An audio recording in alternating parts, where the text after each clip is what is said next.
Hello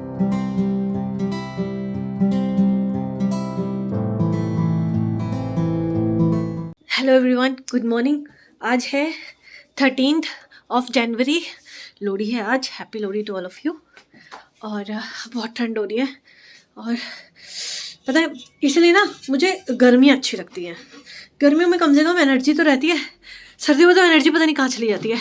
मुझे तो समझ नहीं आता कि इतनी ठंड में लोग कैसे रहते हैं बाहर।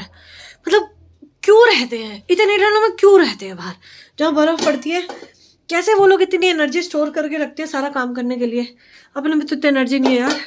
इतनी ठंड लग रही है, मन कहता है बस रजाई में कंबल में घुसे पड़े रहो और कुछ नहीं करना, और काम वाम गया भाड़ में। लेकिन काम में से चलता नहीं ना, सारे काम भी करने पड़ते हैं, कभी कुछ कभी कुछ कभी कुछ।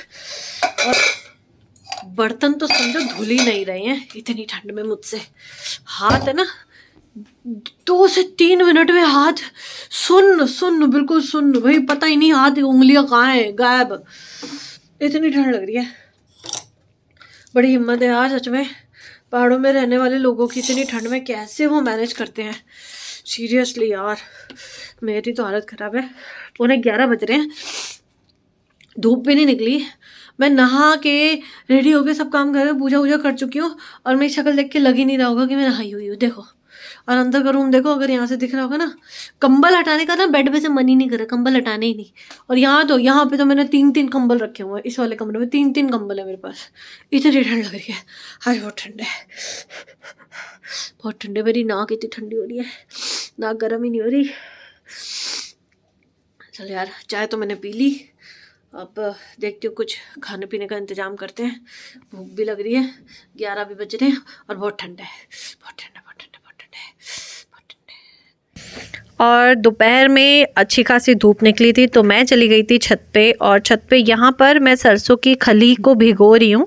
तो 3-4 दिन ये भीगी रहेगी तो संडे तक रेडी हो जाएगी, जिससे कि मैं सारे पौधों में डाल दूँगी इसको। और सर्दियाँ सबसे अच्छा टाइम होता है सरसों की खली खाद का इस्तेमाल करने का। और यहाँ पे मैं कुछ कटिंग कर रही हूँ, जो बिल्कुल फूल मुरझा जाते हैं ना, उनको कट कर देना चाहिए, जिससे कि जो नई ब्रांचेस है ना बहुत अच्छे से ग्रो होती हैं, और पौधा भी बहुत मल्टीपल ब्रांचेस वाला हो जाता है और हरा भरा रहता है।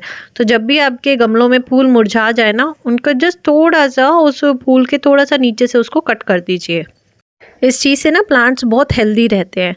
और यहाँ पर इस गमले का इतना बुरा हाल हो जाता है, हर बार बैजंती में यही होता है कि एक पौधा हमेशा मैं सिंगल करती हूँ और उसके बाद मल्टीपल पौधे आ जाते हैं। और यहाँ पे ना बहुत सारे अर्थवॉर्म थे, मैं आपको दिखाने की कोशिश कर रही हूँ। ये देखो कितने सारे इसके अंदर अर्थवॉर्म हैं। ये तो खैर अच्छे होते हैं पौधों के लिए, तो इनको मैं बिल्कुल भी हार्म नहीं करूँगी, ये जैसे हैं वैसे ही रहेंगे, इनको बिल्कुल डिस्टर्ब नहीं करूँगी। लेकिन मुझे सारी मिट्टी दोबारा से ये हटानी है, पूरा पौधा ही खोलना है, मतलब ये है ना मिट्टी बिल्कुल अलग करनी है इसकी, क्योंकि जड़ें देख रहे हैं आप किस हिसाब से बढ़ चुकी हैं। इसीलिए ये पौधा ग्रो नहीं हो रहा, क्योंकि इसकी जड़ें इतनी ज़्यादा बढ़ चुकी हैं कि अब इसको जगह ही नहीं मिल रही है, इसकी जड़ों को कहीं जगह नहीं मिल रही है फैलने की। तो गमलों में ना लगाने का ये भी एक डिसएडवांटेज होता है कि पौधा बहुत ज़्यादा ग्रो नहीं कर पाता, क्योंकि जड़ें जो है ना वो इतनी ज़्यादा फैल जाती हैं, फिर उसके बाद उसको जगह ही नहीं मिलती। तो यही सेम सिचुएशन यहाँ हो रही थी। और ये गमले को अलग अलग करना आसान नहीं था, क्योंकि एक तो बहुत टाइम से लगा हुआ और ग्रो नहीं हो पा रहा, मिट्टी एकदम अच्छे से टाइट हो रखी थी पौधे के साथ में, तो बड़ा ध्यान से उसको अलग करना पड़ रहा। उसके बाद जो छोटी छोटी जड़ें होती हैं उसको छाँट के फिर अलग करिए। और लिटरली एक गमले का काम करने में ही मुझे अराउंड 45 मिनट्स लग गए थे यहाँ पर। इतना टाइम सिर्फ एक गमले में लगा था, और मुझे तो अभी ऐसे 2 से 3 गमले और करने थे। तो ऊपर कम से कम मेरे को 2.5 घंटे छत पे ही मैं रही थी। और जब धूप निकलती है तो सही है, बच्चा अपना खेल रहा होता है। मैं जो गार्डनिंग का काम है, पौधों का काम है, थोड़ा थोड़ा करके मैं रोज़ करती रहती हूँ, क्योंकि एक साथ तो इतना हो ही नहीं सकता कि एक दिन में मैं इतना काम कर लूँ, वो तो पॉसिबल ही नहीं है। तो थोड़ा थोड़ा टाइम मैं गार्डनिंग को डेली देती हूँ, जिससे कि पौधों की देखरेख भी होती रहती है और कुछ नए नए से एक्सपेरिमेंट भी चलते रहते हैं। ये देखिए, इसको हटाने में कितनी प्रॉब्लम हो रही थी, ये निकल ही नहीं रहा था, इसकी मिट्टी इतनी अंदर तक बिल्कुल जम गई थी। इसको हटाने में सबसे ज़्यादा प्रॉब्लम हुई। एक्चुअली ये जो डिपार्टमेंट है ना, ये जो टफ टास्क वाला है गार्डनिंग का, ये हस्बैंड का डिपार्टमेंट है, मेरा नहीं है। बट प्रॉब्लम यही है कि उनको टाइम सिर्फ संडे को मिलता है, और ज़्यादातर संडेज़ ऐसे जा रहे हैं कि जब बिल्कुल या तो धूप ही नहीं निकली होती, ठंड बहुत ज़्यादा होती है। और देखो यार, मेरी भी ट्यूशन्स आजकल नहीं है, तो जो टाइम मैं ट्यूशन्स में लगाती थी तो वो टाइम मैं थोड़ा गार्डनिंग को देने लग गई हूँ, बाकी चीज़ों को दे रही हूँ, तो वहाँ पे वो टाइम मैनेज हो रहा है। अब पूरे दिन ऐसा मेरे पास भी कोई बहुत काम नहीं होता, तो मैंने कहा ठीक है, कोशिश करती हूँ, मैं ही कर लूँगी थोड़ा थोड़ा करके। तो अब बहुत 100% अच्छा नहीं कर पाऊँगी, तो लेकिन 80% तो अच्छा करूँगी। तो धीरे धीरे करके ये सब चीज़ें भी मुझे आई जाएंगी। हाँ, थोड़ा हार्ड होता है कि मतलब थोड़ा कलाई में दर्द होने लगता है, लेकिन आदत पड़ जाएगी, जैसे जैसे करती रहूँगी ना आदत हो जाएगी। तो इसलिए मैंने कहा नहीं, आपको मैं परेशान नहीं करूँगी, ये काम अब मैं अपने जिम्मे लेती हूँ। ये जो बड़े बड़े गमलों का काम है, ये भी मैं खुद ही हैंडल कर लूँगी। तो यहाँ पे बस ये काम हो चुका है ख़त्म। अब यहाँ की साफ़ सफाई सब फिनिश करके मैं जाऊँगी नीचे, क्योंकि ये टाइम हो रहा था 3 साढ़े 3 का, और मुझे अब कनिष्क को पढ़ाना भी था। तो अब नीचे का टाइम शुरू।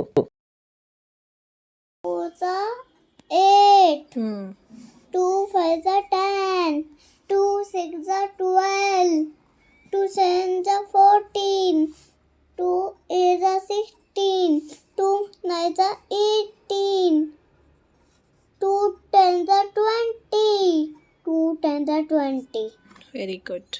3 1 3। 3 1 3 3 1 3 3 2 6 3 3 9 3 3 9 3 4 12 3 5 15 3 6 18 3 7 21 3 8 24 तो अब टाइम हो रहा है 4:45, और मैं नीचे आ गई थी 3:30 के आसपास। उसके बाद कनिष्क को पढ़ाया है, और अब 4:45 हुए हैं। अब बना रही हूँ चाय, और एक तरफ दूध बॉयल हो रहा है, एक तरफ पानी गर्म हो रहा है बर्तन धोने के लिए, क्योंकि घी, ये मक्खन निकाला था घी बनाने के लिए ना, तो उसके बहुत चिकनाई वाले बर्तन होते हैं, बर्तनों का ढेर। मैं एक तरफ कर रही हूँ लैपटॉप पे काम, ड्राइव निकाली थी, काफ़ी सारा डेटा ट्रांसफ़र करा है, कुछ वीडियोस एडिट करनी थी, तो सारा उधर मेरा खलारा बिखरा हुआ है, और ये मूंगफली खा के यहाँ पे फैला रहा है। ये कपड़े तय करने के लिए ढेर पड़े हैं, यहाँ पे ये कपड़े प्रेस करने के लिए पड़े हैं ढेर। ट्यूशन्स नहीं चल रही हैं, फिर भी दिन इतना बिजी रहता है कि सुबह से शाम को हो जाती है, पता ही नहीं लगता, इतना काम घर में। सो चलिए, मुझे करना है बहुत सारा काम। मैं मिलूँगी आपसे अब नेक्स्ट वीडियो में। Till then good bye. Like share and subscribe ज़रूर कर दीजिएगा, और इंस्टा पे फॉलो ज़रूर करना। इंस्टा की जो आईडी है वो मेरे डिस्क्रिप्शन बॉक्स में है, और जो मेरे 2 नए चैनल्स हैं उनका भी लिंक मैं डिस्क्रिप्शन में दे दूँगी, आप वहाँ जाके उसके सब्सक्राइब कर सकते हैं। और कर लीजिएगा यार, सब्सक्राइब करने में क्या जाता है, एक क्लिक की तो करना होता है बस, कुछ नहीं जाता। एक सब्सक्राइब ज़रूर करना वहाँ जाके, ठीक है। Till then good bye.